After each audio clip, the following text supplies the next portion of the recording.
أستاذ بسام، نريد قبل ما نروح فاصل نريد قصيدة من القلب للوطن.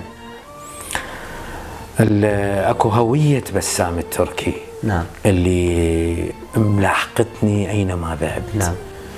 حينما حاورني العراق وقال من أنت؟ من أنت؟ قلت له أنا ابن الرصاص الخنق ظهر القاع.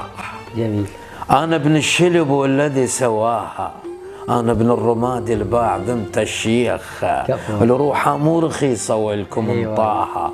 ابن الموصلاني، ابن داح الباب، ابن عثمان أنا الحيا بمكفاه، ابن السنة ابن السنة لكن للمسيح أخوان، أصلوا بالكنيسة الفاتحة. الله ابن السنة لكن للمسيح اخوان، اصلوا بالكنيسه الفاتحه قراها. جميل. انا الحشد كله جد قائد جيش، اكاون بندقيه واشرب دماها، في المسبايكر دقيته بالنافوخ. جميل. وحق اول قصيبه امر لو انثاها، ما راضحها يا عثمان ما دلاك، الله. نفط البصره ما دفاك بشتاها.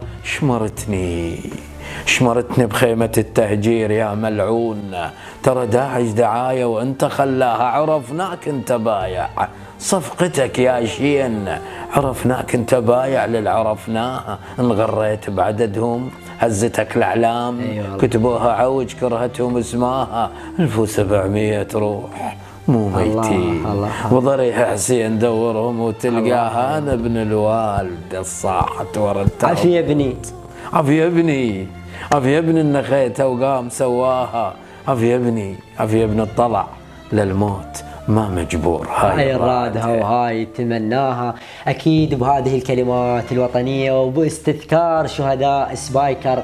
احد شعراء الانبار يستذكر هؤلاء الابطال العراقيين اللي ضحوا من اجل انه اليوم احنا الانبار نتحرر والموصل وكل العراق يتحرر. فرحمة الله على كل شهيد. آمين. ضحى من أجل العراق. مشاهدينا الكرام راح نرجع لكم ويا الشاعر بسام التركي ولكن بعد الفاصل.